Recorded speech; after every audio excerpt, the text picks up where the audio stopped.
Hoy, en 678, tras la fallida denuncia de Nisman, el grupo Clarín ahora difunde los fallidos audios. A mí me sigue asombrando el contenido de las escuchas. Si llegan a salir esos audios a trascender, va a ser fuertísimo. Yusef, ¿te enteraste?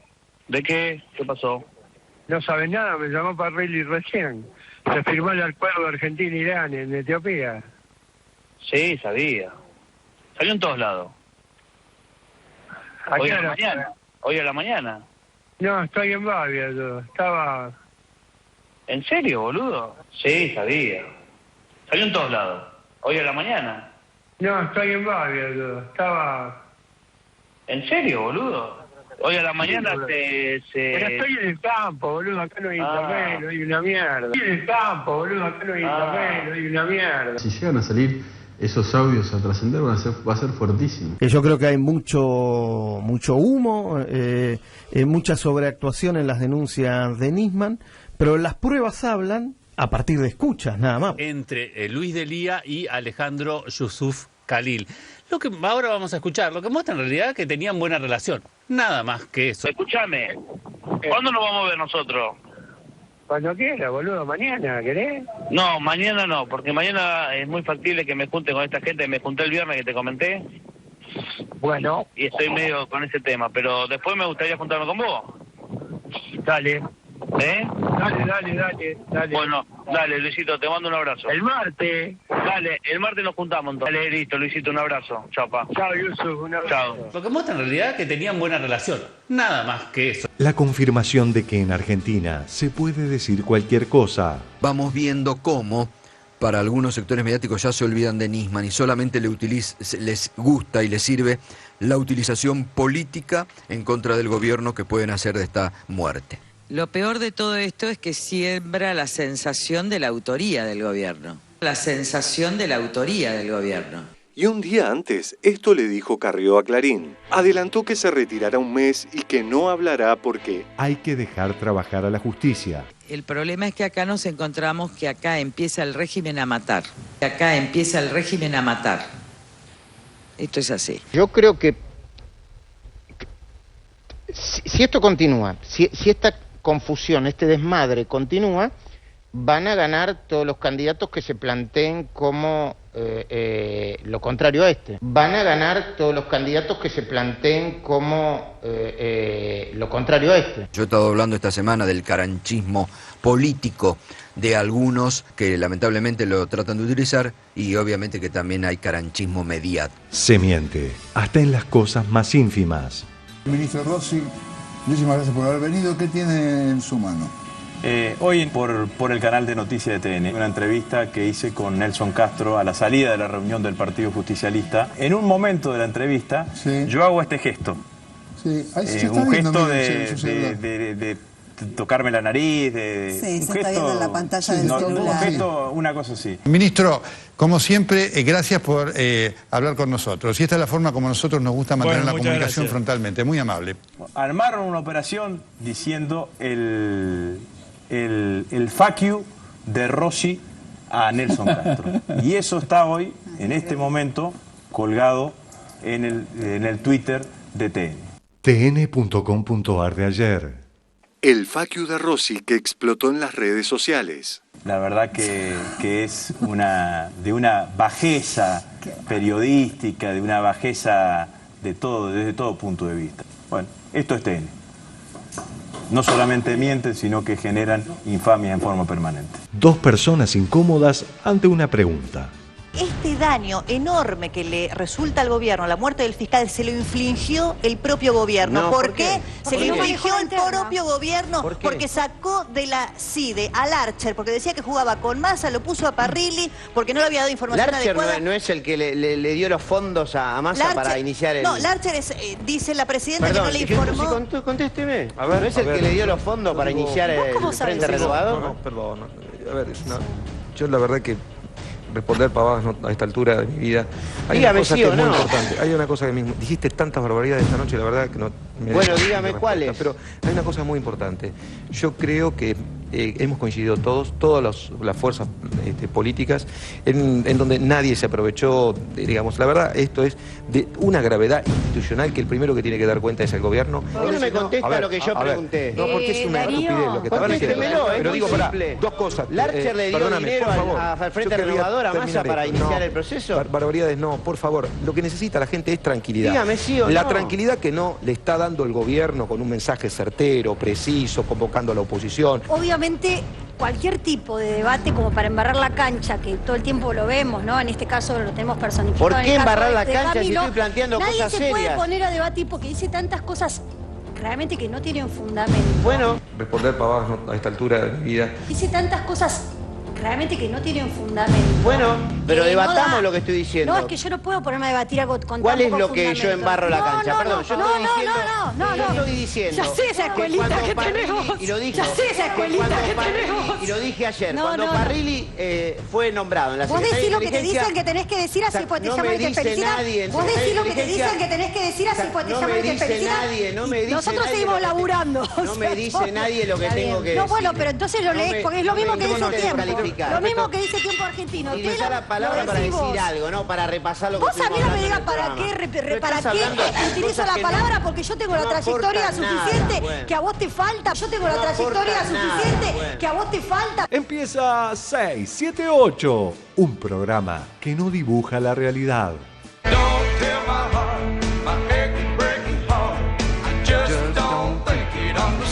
Come on, Stan. And if you tell my heart, my achy, breaky heart, he might just go up and kill this man. 6, 7, 8. Tú eres mi ser superior, por alcanzarte yo voy, tratando de dar amor, por entre el frío de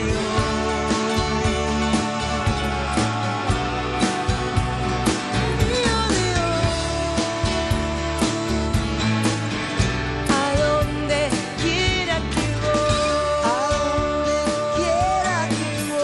a donde quiera que voy,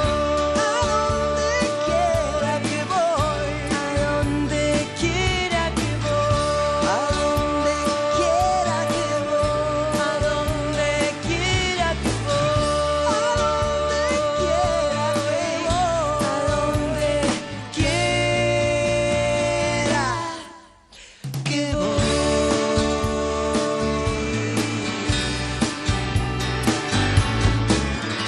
A donde quiera que voy,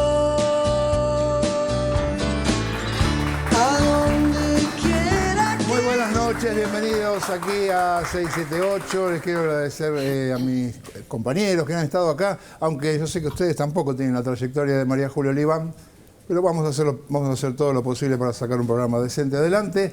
Les presento a nuestra invitada de hoy, que es la diputada nacional por el Frente para la Victoria, por la provincia de Entre Ríos, Carolina Gailar. Bienvenida. Muchas gracias. Carolina es abogada, tiene una maestría en Derecho Administrativo y docente en la Cátedra de Derecho Administrativo de la UBA, y no de la Úbeda, y esto me recuerda a otras épocas, la gente que hablaba de nubes de Úbeda, y también docente en la Cátedra de Derechos Humanos y Garantías de la misma universidad. Gracias por estar acá, Carolina. No, gracias a ustedes por invitarme. Bueno, ustedes imaginarán, vamos a seguir tratando el tema que ha conmocionado al país, la muerte del fiscal Nisman y su denuncia. Y ahora vamos a ver en primer término la fallida denuncia del fiscal y ahora los audios que también son fallidos. Vamos a verlo. El Grupo Clarín difundió audios de la fallida denuncia de Nisman. Las escuchas de Nisman. Al fiscal lo mataron por esto que en parte vas a escuchar. Al fiscal lo mataron por esto que en parte vas a escuchar. Si llegan a salir esos audios a trascender, va a ser fuertísimo. Yusef, ¿te enteraste? ¿De qué? ¿Qué pasó? No sabes nada, me llamó Parrilli recién. Se firmó el acuerdo de Argentina-Irán en Etiopía. Sí, sabía. Salió en todos lados. ¿Hoy a la mañana? No, estoy en Babia yo. Estaba... ¿En serio, boludo? Sí, sabía. Salió en todos lados. ¿Hoy a la mañana? No, estoy en Babia yo. Estaba... ¿En serio, boludo? Hoy a la mañana Pero estoy en el campo, boludo, acá no hay internet, no hay una mierda. Estoy en el campo, boludo, acá no hay internet, no hay una mierda. Al fiscal lo mataron por esto que en parte vas a escuchar. Siempre será irrelevante lo que digan las escuchas, que era la preparación de un hecho político que ni siquiera se consumó, de un acuerdo económico que ni siquiera se consumó. Antes de profundizar en el tema de las escuchas, analicemos lo siguiente. La fallida denuncia de Nisman contó principalmente con 3 graves inconsistencias, y las mismas fueron admitidas, en algunos casos con pesar, por reconocidos voceros opositores. Primero, los supuestos agentes de la CIDE eran falsos. Denuncia presentada por el fiscal Nisman. Se probará la activa participación criminal de terceros en la maniobra, entre los que cabe mencionar al ex fiscal designado para actuar en forma conjunta, alterna o sucesiva en la causa AMIA, Héctor Luis Irimia, y a un individuo perteneciente a la Secretaría de Inteligencia de Presidencia de la Nación, identificado como Alan, que, según las constancias halladas, todo indica que se trataría de Ramón Alan Héctor Bogado. Nisman dice, y actuaron 2 agentes de inteligencia. Bueno, ayer la Secretaría de Inteligencia dijo, no son agentes de inteligencia. Bogado no es un espía de la CIDE, nunca lo fue. Este tipo, que era un enlace fundamental con los iraníes, porque aparecía hablando con Yusuf Jalil, el tipo de la mezquita iraní, no era de los servicios de inteligencia, tampoco el juez Irimia. Segundo, las alertas rojas y la desmentida de Interpol. Incluso, el canciller volvió a la carga en los meses de septiembre y noviembre de 2013, con claras intenciones de convencer a Ronald Noble para que ceda y autorice el cese de las notificaciones rojas, bajo el argumento que el acuerdo entre las partes siguió avanzando. Esto es el eje principal de la acusación del fiscal. La misma Interpol desmiente. Por el ex secretario general de Interpol, Ronald Noble, quien durante el último fin de semana salió a desacreditar sus argumentos y lo acusó de mentir. Eso demuele la base principal entonces de la denuncia. Es la columna vertebral. Es la columna vertebral. Digamos, se derrumba toda la presentación. Tercero, el supuesto acuerdo comercial con Irán. La señora Presidente buscó poner en práctica su decisión de comerciar con Teherán, encomendando gestiones a su ministro de Planificación Federal, arquitecto Julio De Vido. Para ello, le ordenó que avancen las tratativas para intercambiar petróleo por granos a través de los canales paralelos de comunicación con el régimen. Todo era un tema geopolítico, supuestamente. Irán nos iba a mandar petróleo y Argentina le iba a mandar granos. Claro, pero Irán y Argentina son productores de crudo, no de petróleo. Así que Irán no nos va a mandar algo que a nosotros no nos sirva. Y eso no nos servía, porque ya tenemos crudo. Irán lo que produce es crudo. Y Argentina exporta granos desde hace muchísimo tiempo. Exporta a Irán, pero no lo hace Argentina. Lo hacen empresas multinacionales. Argentina nunca compró una gota de petróleo de Irán, nunca. La Nación de hoy. Elementos probatorios que básicamente consisten en numerosas notas periodísticas, manifestaciones públicas de funcionarios y la declaración del periodista Pepe Eliashev, recientemente fallecido, grabaciones en las que no figuran la presidenta, el canciller y el diputado Andrés Larroque, otro de los imputados. Es cierto, y esto hay que decirlo, que la denuncia de Nisman tampoco era la denuncia del siglo. Yo coincido con la Presidente que la denuncia de Nisman no era lo que esperábamos. La denuncia de Nisman no era lo que esperábamos. Yo esperaba más de las 290 páginas, lo confieso. La investigación de Nisman, la ley completa, repite muchas veces lo mismo, no hay absolutamente ninguna mención, ningún diálogo ni de la Presidente, ni de Timerman, ni del Corvo Larroque. El núcleo de la denuncia, que es la firma de un tratado con Irán y su ratificación por el Congreso de la Nación, yo tendría que opinar que esto no constituye ningún delito. Es imposible, desde todo punto de vista, a mi juicio la denuncia no tiene ningún sentido, en el sentido que lo puede tratar un jurista en materia penal, nada más que esto. No veo en esa denuncia nada que signifique un crimen directo. Este es el problema. Esto está armado de antemano. Tras quedar expuestas a la luz pública las notorias fisuras del escrito de Nisman, la presidenta hizo la siguiente apreciación. Facebook de la presidenta Cristina Fernández de Kirchner. AMIA y la denuncia del fiscal Nisman. Cuando la periodista Sandra Russo analiza el caso en página 12 bajo el título El truco de la confusión y afirma que quisieron usar vivo a Nisman y ahora lo usarán muerto, se equivoca. Lo usaron vivo y después lo necesitaban muerto. Así de triste y terrible. Queriendo utilizar una lógica contraria a la de la presidenta, ayer a la noche Nelson Castro casi que le da la razón. Nisman hoy ya no puede defenderse. El gobierno corre entonces supuestamente con una ventaja, porque claro, ahora podrá desmentir, está en todo su derecho, negar, está en todo su derecho las acusaciones. Quien las hizo no está más en este mundo. Lo usaron vivo y después lo necesitaban muerto. Así de triste y terrible. En el próximo informe repasaremos en detalle el grado de importancia que tienen las escuchas que reveló Clarín.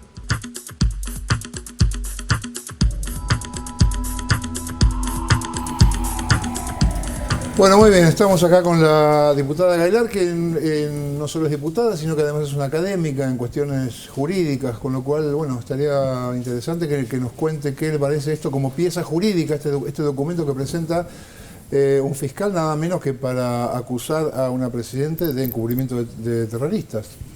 Bueno, en primer lugar, opino al igual que lo que decían, incluso los opositores creen que esta pieza jurídica, la acusación del fiscal Nisman no tiene sustento jurídico, es inconsistente, pero además tiene una motivación política clara. Cuando uno lee la denuncia, ve la cantidad de adjetivaciones que hay y se habla de medios probatorios, pero no se alude a ningún medio probatorio. Ajá. Es todo, durante todo el transcurso de la acusación, una acusación que es presentada no ante el juez que entienda la causa del esclarecimiento del atentado contra la AMIA, sino se presenta ante el juez que entiende en el encubrimiento, que estaba de vacaciones, que era el doctor Lijo, y es denegada esta acusación de Nisman, esta acusación contra la presidenta por el supuesto encubrimiento, por no contar con las pruebas. Durante toda la acusación de Nisman uno puede ver que solo se habla de lo que dijo fulano que podría haber dicho mengano y todo es en potencial. No hay ningún delito, como dice Mayer, como dice el doctor Zaffaroni, no hay un delito, y cada una de las acusaciones, el eje vertebral de estas 4 acusaciones grandes que hace Nisman, que uno tiene que ver con esto de primero la participación de Alan Bogado, que Alan Bogado, luego la Secretaría de Inteligencia manifiesta y dice que no es un agente de inteligencia. Sí, los agentes no eran agentes. Las alertas rojas. Las alertas rojas, Noble. La Interpol emite y muestra los mails y ratifica que el gobierno nunca pidió que se bajen las alertas rojas, sino que pidió que se mantengan las alertas rojas. Se cae lo de las alertas rojas, se cae lo de Bogado, se cae lo de Khalil. Khalil tiene vínculos con el PRO, y eso hoy los medios, en lugar de estar que Khalil tiene vínculos con el PRO, que el hermano de Khalil es un empleado de la legislatura porteña, que Khalil está afiliado al partido político de Mauricio Macri, están mostrando una escucha que no constituye prueba, porque las escuchas telefónicas son indicios. La mayoría de la mayor parte de la acusación del fiscal Nisman trasunta sobre supuestos dichos de supuestos agentes. No está comprobado que sean agentes, de hecho se comprobó que no son agentes de la Secretaría de Inteligencia. La supuesta acusación de que en Siria se hubiera reunido el gobierno y hubiesen acordado dejar de lado la investigación, también son trascendidos y dichos todo a partir de supuestos. Y la escucha no es una prueba. Si vos tenés una escucha mía diciendo le voy a incendiar el auto a Moca y el auto aparece incendiado, perdón, Moca. Vos teniendo esa grabación no te alcanza como prueba. No, por supuesto. Aparte, es una acción preparatoria. Yo puedo pensar, me gustaría matar a una persona, pero si está en la esfera interna y está dentro de mis pensamientos, no constituye un delito. Digo, acá claramente no había un delito y a medida con el paso de los días, a partir de la presentación de la denuncia por parte del fiscal, se fue derribando como un castillo de naipes esta denuncia que era insostenible, dicho también por los opositores. ¿Qué se hace ahora con esta denuncia? No, en principio se le denegó la viabilidad que esto... se denegó la apertura de la feria, porque cuando hay feria judicial solamente tiene que estar bien fundado para abrir la feria y darle curso a esta denuncia y que el juez de la causa comience una investigación a partir de la denuncia y de la acusación que ha hecho el fiscal. Sí. En este caso no hay ninguna prueba, ninguna. Solo son indicios de dichos y trascendidos. Y te digo más, para que sean válidas las escuchas telefónicas tienen que ser autorizadas por un juez. Si las escuchas telefónicas no son autorizadas por un juez en el marco de una causa, no tienen ninguna validez. Y salvo la de Khalil, el resto no fueron autorizadas judicialmente. Esto tiene que ver con el derecho a la propiedad privada y a la intimidad de las personas, que está regulado en el artículo 17 de nuestra Constitución, donde se cuida y se preserva el ámbito de la intimidad de las personas, claro, que solo un juez puede alterar ese derecho en caso de que haya una razón fundada para violar la correspondencia o el tema del domicilio, ¿no? ¿Sandra? Sí, bueno, yo tengo entendido que todas las escuchas tienen que ver con Khalil y que sí, esas escuchas habían sido ordenadas por Canicoba Corral, que precisamente lo que le reprochaba a Nisman antes de que sucediera su muerte era que con la presentación de esta denuncia invalidaba la posible prueba que pudiera obtener a través de las escuchas de este ciudadano que no está probado que sea un delincuente, por otro lado. Nadie lo probó. Era un tipo que estaba siendo escuchado por orden de un juez.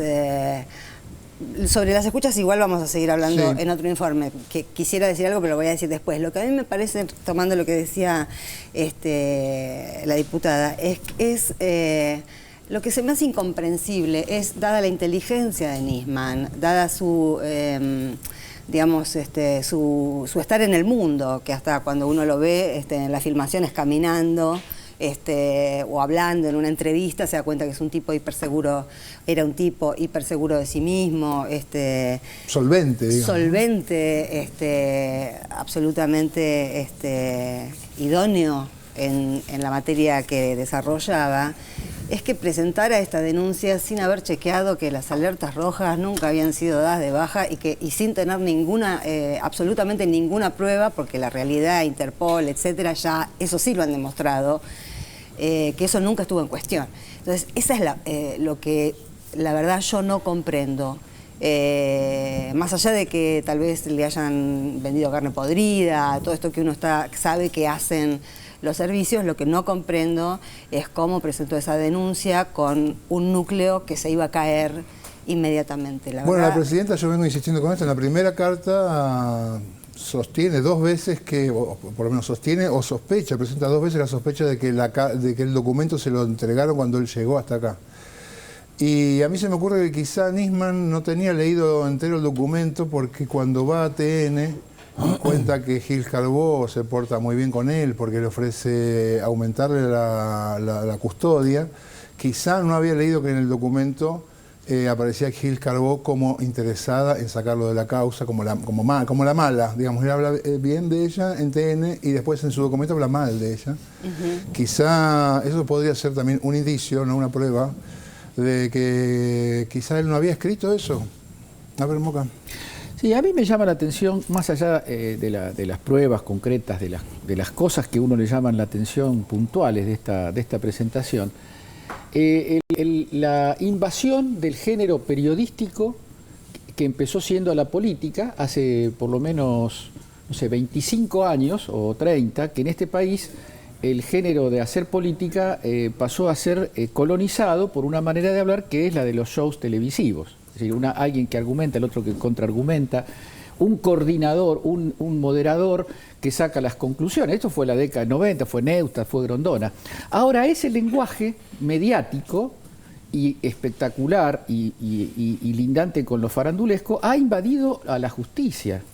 El texto, más allá de las especulaciones de quién lo escribió, por qué volvió, Yo sobre eso ya no tengo nada para decir, porque voy a decir algo cuando alguien pruebe algo, porque son todas cosas que a uno le parece, son conjeturas muy razonables, pero yo no puedo decir nada sobre eso. Ahora, lo que está claro es que el texto, el estilo, el género que practica quien haya escrito esa denuncia y el montaje operativo que se hace alrededor de esta denuncia. Hoy todas las radios y los canales del multimedios y de otras expresiones de la cadena de medios concentrados convirtieron la denuncia en un conjunto de módulos espectaculares con gente diciendo, ves que esto lo deja pegado, porque es muy lógico, la gente cuando escucha a una persona, no voy a hablar de las escuchas porque lo vamos a tratar después, estoy hablando del género, digo, cuando uno escucha a alguien hablando de forma que obviamente está ocultando parte de lo que le está diciendo a su interlocutor, genera una especie de ruido, de sospecha, de encontrarse con algo oscuro. Quiero decir que toda la denuncia es una combinación de escuchas ilegalmente tomadas y declaraciones irresponsables de gente a las que todo el mundo conoce, gente que ha dicho cosas como, por ejemplo, Elisa Carrió, hace unos años, que se presentó en todas las embajadas que pudo, a todas las que pudo, no habrá ido a todas, pero fue a todas las que pudo, a decir que había una violación de la Constitución y un régimen autoritario montado sobre el hecho de que el verdadero presidente era Néstor Kirchner, cuando en realidad la sociedad, el electorado había votado a Cristina Kirchner. Ese nivel de estupidez política, ese nivel de irresponsabilidad, esa temeridad para decir cualquier cosa sabiendo que la protege una gran cadena de construcción de sentido en este país. Esa persona es hoy, los dichos de esa persona son tomados como argumentos en una causa contra la presidenta de la República. Esto, yo insisto, no sé quién lo hizo, pero es evidente que quien lo hizo estaba más pensando en las repercusiones de TN, de Canal 13 y de Radio Mitre que en un escrito sólido desde el punto de vista judicial. ¿Y cuánta gente capaz lo aprobaba? Es decir, cuánta gente que sabía eso aprobaba esa... Bueno, yo quiero hacer hincapié en algo que dijiste, sobre que no vas a hablar de lo que todavía no se sabe y esperás las consecuencias jurídicas Y pensé que un periodista, vos no lo sos, por suerte. No sos un intelectual, un hombre de la política, académico. Un periodista que vacila en el saber deja de tener credibilidad para el oyente. Hay una enfermedad de la firmeza en las pseudoafirmaciones o en la charlatanería que necesita el periodismo para mantener latente su recepción en la audiencia. Si no tiene seguridad en lo que dice, como yo te voy a decir ahora, yo solo sé que no sé nada, pero no como Sócrates, porque Sócrates sabía tanto que se dio el lujo de decir, una vez que conoció el universo, solo sé que no sé nada. Yo solo sé que no sé nada sin conocer ni un poquito así del universo. Pero eso me priva a mí de la vergüenza ante la almohada de adelantarme a decir, me priva, y lo sé, estoy seguro, por eso lo puedo decir ante mis hijos, ante mi familia, porque yo no digo nada que salga de mi pensamiento propio, ni que tenga algo de conspiración. Y yo ayer dije algo sobre los servicios de inteligencia, o la Secretaría de Inteligencia, esa palabra inteligencia que seguramente... Mayer la destruyó acá. Exactamente. En todos los países hay inteligencia. Si no decimos para qué sirve la inteligencia en la democracia, y todos lo sabemos, los que estamos acá, pero hay que explicarlo. Inteligencia sirve para que los países resguarden a sus autoridades, a sus instituciones, de posibles acechanzas, de atentados, de espionaje de países que tengan interés en perjudicarlo. ¿Sí?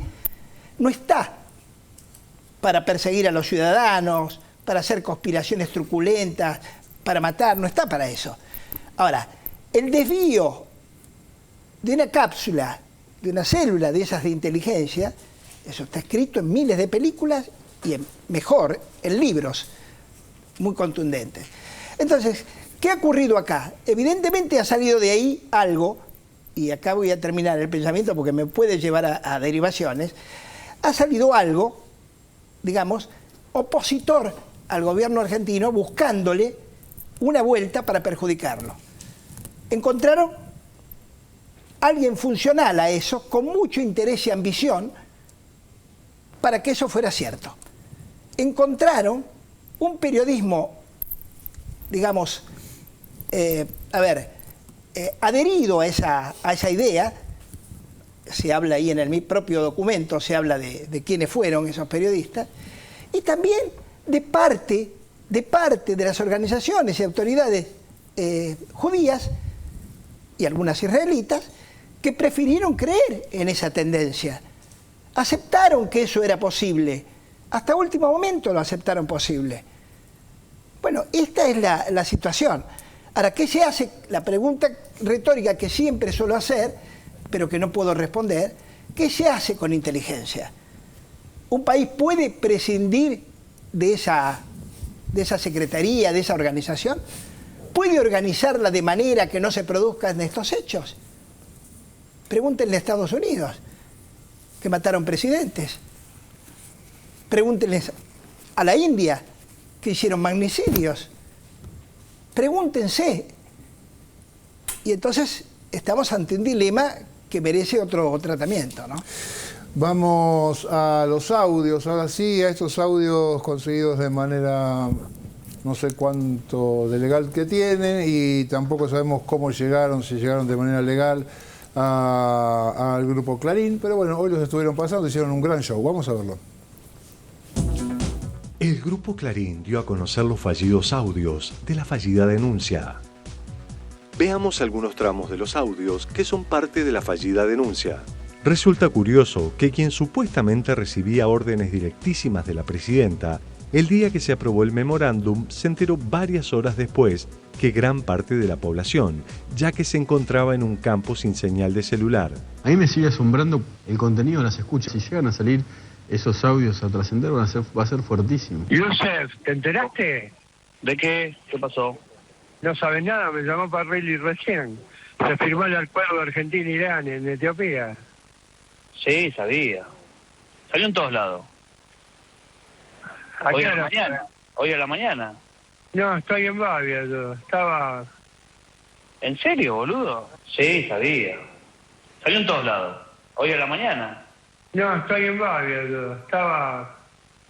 ¿En serio, boludo? Si llegan a salir esos audios a trascender, va a ser fuertísimo. Hoy a la mañana Pero estoy en el campo, boludo, acá no hay internet, no hay una mierda. Estoy en el campo, boludo, acá no hay internet, no hay una mierda. Si llegan a salir esos audios a trascender, va a ser fuertísimo. El corazón de la denuncia es acusar a la presidenta y al canciller. Ahora, ¿cuáles son las pruebas que hay a partir de este escrito? No hay ninguna grabación a la presidenta ni al canciller. Yo creo que hay mucho humo, mucha sobreactuación en las denuncias de Nisman, pero las pruebas hablan a partir de escuchas, nada más. Entre Luis Delía y Alejandro Yusuf Khalil. Lo que muestra en realidad que tenían buena relación. Nada más que eso.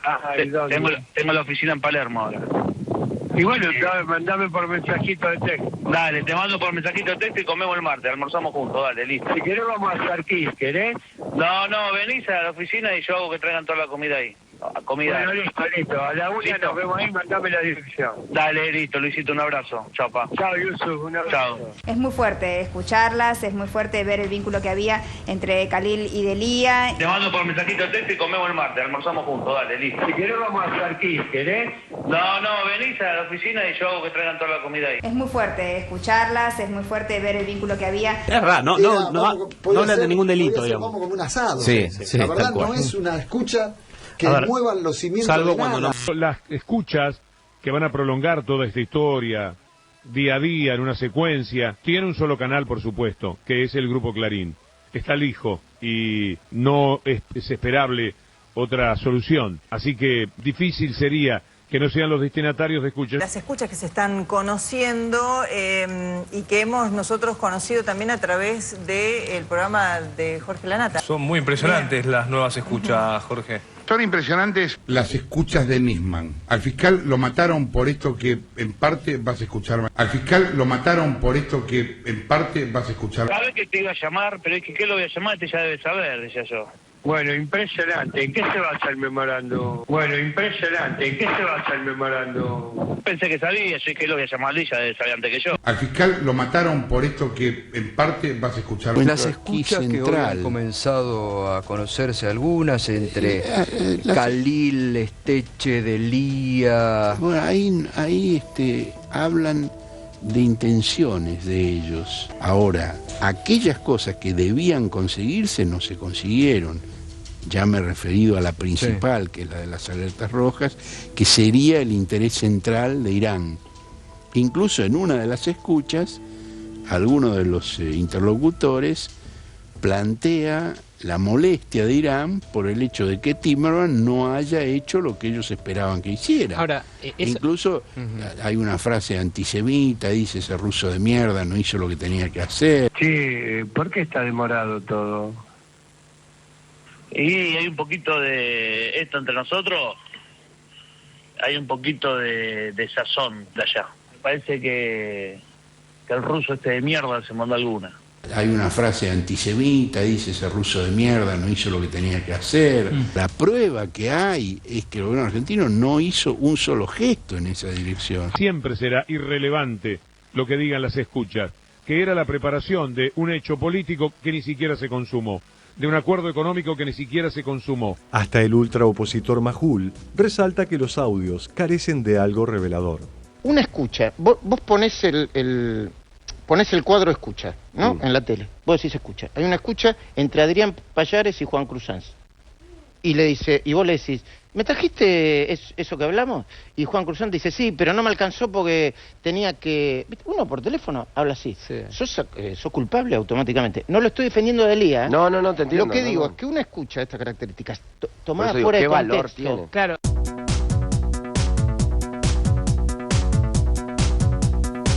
Bueno, dos cosas. Primero, a Majul le queda muy bien la barba, cosa que es cierta. Y otra, ¿el hijo le está pasando las grabaciones a Manieto? Debe ser, ¿no? Porque las tiene él, ¿no? Es curioso. Es curioso Manieto que le pide las grabaciones. La verdad y quiere que vino interrumpió la feria para poner a salvaguarda toda la causa, la denuncia de Nisman. No sé quién más podría llegar a tenerla. Sería bueno saber cómo llegan esas escuchas a nada menos que a la nata. Pero la verdad que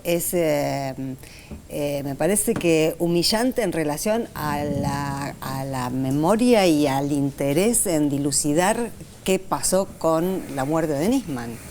Porque obviamente desvía la atención hacia un lugar que no tiene nada que ver con la muerte de Nisman. Y por otro lado, a mí me saltó al oído lo de venite acá que comemos comida árabe. Esto multiplicado por 350 licencias y 230 radios, te da por resultado muy rápidamente una reacción antiislámica. Claro, un quepe es una bomba. Eso que marca Sandra, si permitime coincidir, que lo pensaba, que es una discusión estéril, tiene un gran efecto sobre el oído de la sociedad. Es decir, que hasta el propio Majul habló de un diálogo coloquial que cualquiera puede hablar en ese... Digamos, vamos a decir que es un diálogo tosco, barrial, si querés ordinario, el diálogo, la forma en que... Pues, tal vez nosotros también lo hagamos en algún momento. Estoy hablando de lo que yo oí y vi ahí. Esto es contraproducente.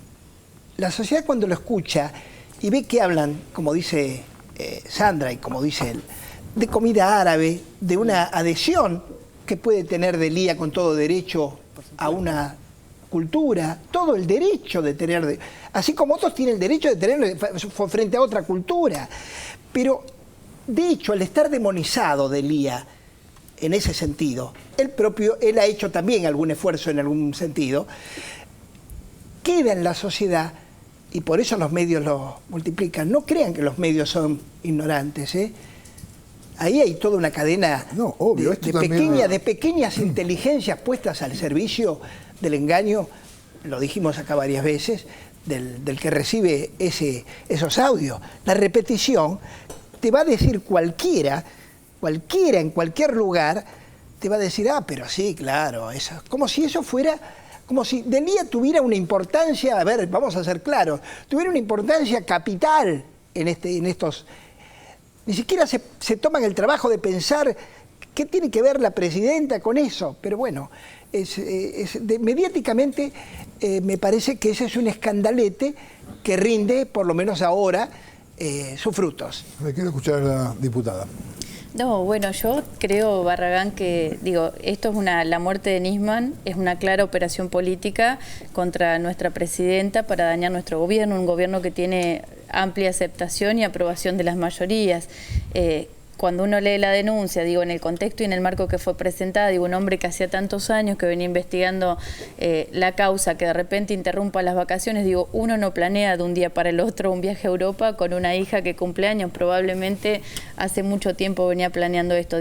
Claramente fue presionado o forzado a regresar antes para presentar la denuncia, para dañar a la presidenta, y a este gobierno. Me parece que están notando que no pueden ganar las elecciones por la política y acuden a las denuncias judiciales, las cuales a través de la corporación mediática las hacen llegar y la difunden a toda la sociedad. Nosotros el día después de presentada la denuncia por Nisman y todo este raid mediático que tuvo por los distintos canales, cuando se sabe que la Interpol dice que el gobierno no había pedido que se bajen las alertas rojas, a partir de ese momento nosotros aparte habíamos decidido acudir el día lunes a la reunión que había pedido la oposición, que la había pedido a oscuras. La oposición había pedido una reunión informal para escuchar al fiscal, pero de puertas cerradas, sin medios de comunicación.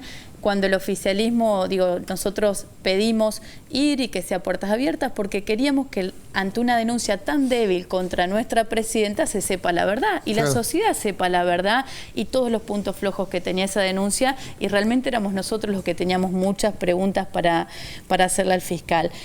Hoy, después de habiendo acontecido la muerte, un hecho tan dramático como la muerte del fiscal, se fue muy cauteloso en los pronunciamientos por parte del gobierno, por parte de todos nosotros, porque creíamos que la justicia tenía que llevar adelante una investigación seria. Me parece que esto está siendo utilizado políticamente, no solo por el arco opositor, sino también está siendo utilizado por la corporación mediática para haciendo foco en una escucha telefónica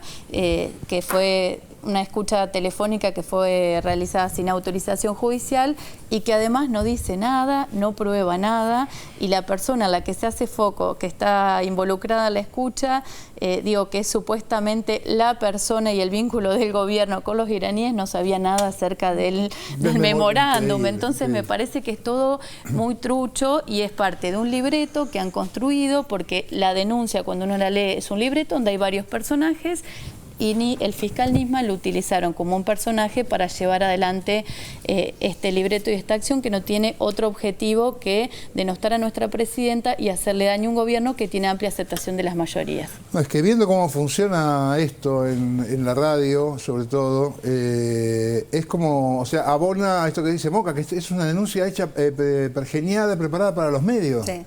Eso es un guión para medios. Para la gente que lo mira por tele. No está pensado para un tribunal, para que lo agarre un juez y diga, mira que hay prueba, mira, vamos a llamar a este. Esto es para la Nata, para Fabián y para Del Moro, para eso. Que necesito escuchar a García porque no la he escuchado. Que, volviendo a tu primera ejemplo que hacías, como que vos había una escucha que decía que le ibas a quemar el auto de Moca y el auto de Moca apareció quemado. Lo que acá sucede es que el auto de Moca no apareció quemado. Claro. Ese es el punto. Aún cuando, lo decíamos con Julio Mayer el otro día, aún cuando estas escuchas tengan el viso de la intención personal de los involucrados en la conversación, el hecho que la Radio Mitre, la Nata, Clarín, la Comunicación Dominante pretenden instalar no ocurrió. Por supuesto que ese descontexto genera el impacto mediático de la percepción pública que puedan tener las escuchas. De Lía hablando, diciendo, la comida, aunque sean todas inexactitudes, aunque sean todas intenciones personales de cada cual, la responsabilidad periodística obliga a ponerlas en contexto. Eso sí podemos hacerlo los periodistas, poner en contexto y decir, sea cual fue el motivo de esa llamada. Supongamos que la justicia tiene que investigar, el juez Lijo está en resguardo, se está viendo qué se va a hacer con esas pruebas. Ninguna de las pruebas que tenía Nisman quedaron subsumidas en lo oculto, están todos a disposición de la justicia. Aun cuando esas escuchas tengan el valor de que el juez Canicoba Corral le había autorizado a Khalil que fuera escuchado, entonces esas escuchas podrían ser indicios probatorios, al no configurar delito porque el auto no apareció quemado, porque el delito no se configuró, pierden valor probatorio porque no hay delito del que acusar por esas escuchas. Pero bueno, eso es lo que no van a hacer nunca, no van a poner en contexto porque están empeñados en la utilización oportunista. Su peor enemigo es el contexto, ese es el tema. Claro, por eso empezaron con ese ataque a la ganancia es descontextualizar. Por eso... Perdón, pedía la palabra. No, cortito. Yendo puntualmente el comunicado de la Fiscalía sobre cómo avanza la investigación por la muerte de Nisman, están todas las personas haciendo... Y había surgido una versión también de los medios hablando de que este muchacho, Diego Largobarcino, el colaborador de Nisman, estaba siendo custodiado en un hotel. Bueno, se comunicó que esta persona no tiene ninguna custodia, que la custodia fue ofrecida, pero que no está bajo custodia Largobarcino. Se está viendo que, digamos, cuál es la responsabilidad o la citación judicial que se puede hacer sobre él. Las especulaciones periodísticas sobre Largobarcino abundan. Y por otra parte, bueno, digamos, y es uno de los ejes nuevos de la investigación, ¿no? La relación entre el hombre que le aporta el arma al fiscal que aparece muerto. Lógico. Chiquito, por favor, que le quiero dar la boca. Sí, respecto de si no tenemos confianza en el pueblo, voy a usar la palabra adrede, pueblo, si no tenemos en la razón del pueblo, si es tan fácil de que se lo engañe el pueblo con esas escuchas, con estos chimentos, estas alteraciones de información que hay. Si es fácil, si creen que es fácil. Me hace recordar una frase del psicoanalista Jorge Alemán, que a mí me parece muy inteligente, que dice que cuando hay pueblo no hay espectáculo. El pueblo se manifiesta de otras maneras, no sentándose en su casa y mirando TN. Eso no es pueblo, es audiencia televisiva. Boca. Yo pienso que en este país nunca se vio nada igual a esto. El nivel, si uno abre el portal de Clarín, por ejemplo, ve una cosa surrealista, llena de colores, de fotos, de audios. Es una kermés de la manipulación periodística. Ahora, decir que nunca se vio nada igual en un país en el que hubo miles de muertos, miles de personas que la fueron a buscar a la casa y de las que nunca se supo más nada, para no hablar de cosas que alguien podría decir, bueno, eso era dictadura, no se podía hablar. Los que podían hablar estaban más metidos con la dictadura que los mismos tipos que iban a buscar a la casa a las personas. Los diarios de aquel momento eran diarios muy tranquilos. Los grandes grupos mediáticos no iban a hablar porque estaban haciendo negocios. Ahora, después en democracia tuvimos la tablada, Río Tercero fue incendiada. No sé si alguno de ustedes fue a Río Tercero. Río Tercero todavía se huele el olor de las sustancias que se usaron para quemar las pruebas. Todo eso pasó en este país y hoy, por una denuncia absolutamente trucha, tan trucha que ni los mismos tipos que están embanderados, que son parte del operativo, cuidan un poquito, a veces y cada tanto, su perfil y dicen, no, esto no satisface mi expectativa o tiene inconsecuencias.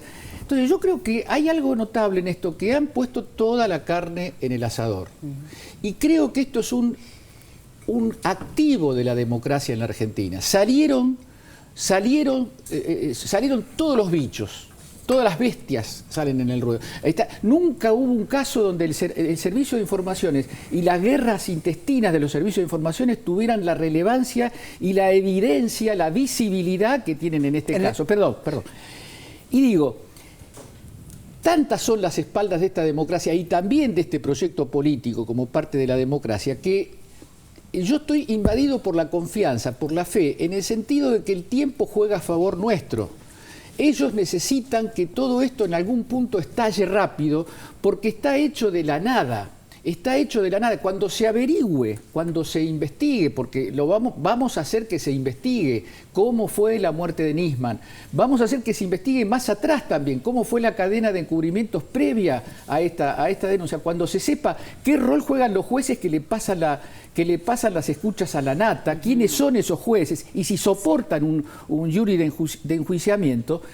Ahí estamos jugando cuestiones muy importantes y grandes de la democracia. Y creo que tenemos que tener en algún punto, a pesar de la neurosis que nos ha invadido, porque si solamente prender un canal y equivocarse y poner TN, ya en 10 minutos te destruyen las neuronas, a pesar de ese estado de ánimo choqueado que tenemos que tener alegría.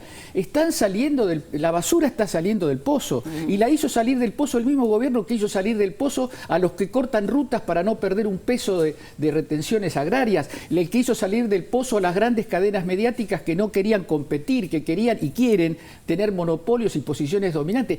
Hizo salir del pozo a todos, a los grandes grupos financieros, a los grandes especuladores de la tierra, a los criminales de la AMIA. Desde el 94 este gobierno está trabajando para desnudar la esencia y lo que realmente ocurrió con el atentado de la AMIA. Así que estamos en un pico muy elevado, muy profundo. Y agregame a los empresarios que hicieron sus negocios en sí, la lista es larguísima, los que curraban, los que evaden impuestos llevando la plata a Suiza. La lista es lo hice así improvisadamente, es larguísima. Yo te pedía uno más. Ahora, hay que cuidar a Lago Marcino, hay que cuidar a Fein, pero ¿sabés a quién hay que cuidar? A la presidenta. Después que escuchamos a Moca, hay que cuidar a la presidenta. Y mucho. Cuando yo hablé de inteligencia, todo lo que hicieron en los otros países, no lo hice de gusto. Ponete en el lugar de la presidenta. Si esto no es destituyente, esto que está ocurriendo, si no es golpismo, ¿qué es? ¿Qué es? Cintia. Sí, como lo decimos hace un par de días, me parece que además creo que se están configurando las fuerzas de lo que va a ser la Argentina en los próximos 10 años probablemente. Además y los poderes están jugando en escena en este momento. Yo reconozco que los primeros momentos de la carta de la presidenta me descolocó, ¿no? Porque no entendía la dimensión política de lo que ella estaba comunicando, porque ella ayer, como lo repetía Rossi, no tengo pruebas, pero tengo certezas, ¿no? Entonces, claramente no estaba hablando en términos jurídicos, ¿no? En términos probatorios, estaba hablando en términos políticos. Y me llevó un tiempo hacer la lectura de esos términos políticos en lo que estaba hablando la presidenta. La muerte de Nisman se tiene que investigar, y todo lo pericial que hemos hablado, los aportes, el contexto, etcétera. Pero tal vez esa postura de la presidenta, esa carta de la presidenta, es lo que hace que, un poco lo que dice Edgardo y lo que dice Orlando, esta cosa de revertir la opinión pública, ¿no? Yo, la verdad que soy más pesimista con los públicos construidos a lo largo de todos estos años con el monopolio del Grupo Clarín y sus 300 licencias multiplicándose. La verdad que me parece que sí hay una opinión pública cautiva. Me parece que, creo que lo dijimos desde la discusión de la ley de medios, cuando yo era televidente de 678 y los escuchaba, cómo se militaba esa ley, cómo se batallaba justamente para desmantelar un poco este armado mediático que genera esta construcción de públicos. Y la pulseada a veces se ganó y a veces se perdió. Siempre la dimos, ¿no? Digo, desde la sociedad argentina siempre entendió esa pulsada y a partir de la ley de medios dio esa pulsada por ser otra construcción de otra opinión pública. A veces uno siente que esa pulsada se pierde y que esos poderes actúan de manera feroz y que el Grupo Clarín llega a este momento con el poder de fuego intacto. Sí. Pero bueno, ¿Puedo decir algo para abrir una conversación? Yo coincido con Cintia en el sentido de que se pierde y se gana. Ahora, comparemos esta realidad de la relación medios de comunicación, democracia, con la que había en los 90. En los 90, con la 10ª parte de las acusaciones gratuitas que se hacen a funcionarios, a ministros, desaparecían del mapa, no había nadie que se les animara. no había nadie que tuviera una construcción distinta de lo que pasaba en el país que el programa Dos Voces. Si a Dos Voces fusilaba sin juicio previo, obviamente de forma simbólica, a algún funcionario, había que contar los minutos que le quedaban como funcionario. Sí. Eso cambió. Yo no estoy haciendo un pronóstico, estoy manifestándome entusiasta porque generamos una capacidad de pelea que yo personalmente no soñé que se iba a dar alguna vez. Sí, y yo te quiero agregar algo sobre lo que decías. Yo no quise decir que no creo en lo que vos decís que crees. Los que fueron a la calle el otro día con carteles que decían "Cretina asesina", es parte de esa construcción mediática, por supuesto. Lo que pasa es que a mí me parece que cuando uno habla en términos políticos e históricos de la irrupción del pueblo, no está hablando de ese tipo de gente. ¿Yo puedo decir algo? Ahora, sí, yo quiero agregar a eso solamente, y ya te doy la palabra, que cuando a esa gente le faltó el dólar, salieron 10 veces más a la calle que con esto. Con lo cual quizá también este público cautivo esté siendo mucha menos cantidad. Yo coincido con Edgardo en que a partir de esto se desenmascara un lugar oscuro y esto que tiene que ver con los servicios de inteligencia, y que el desafío para adelante es si inteligencia al servicio de los intereses de la nación o inteligencia al servicio de las corporaciones. Me parece que la reestructuración y hablar del tema de la inteligencia a partir de esto también es desenmascarar a un poder que ha estado oculto durante muchos años y que ha sido funcional a la dictadura y que ha sido cómplice de la persecución de nuestros 30.000 compañeros desaparecidos. Entonces me parece que a partir de esta tragedia también podemos llegar, ¿no? A partir de la carta de la presidenta, me parece que se evidencia o queda en manifiesto este poder oculto y oscuro y estas maniobras que se venían tejiendo entre los servicios de inteligencia, con la justicia y la corporación mediática que operaron y conjugan intereses para tratar de enlodar y ensuciar a nuestra presidenta, porque no pueden hacerlo a través de la política, porque no tienen un programa político, no lo han podido vertebrar,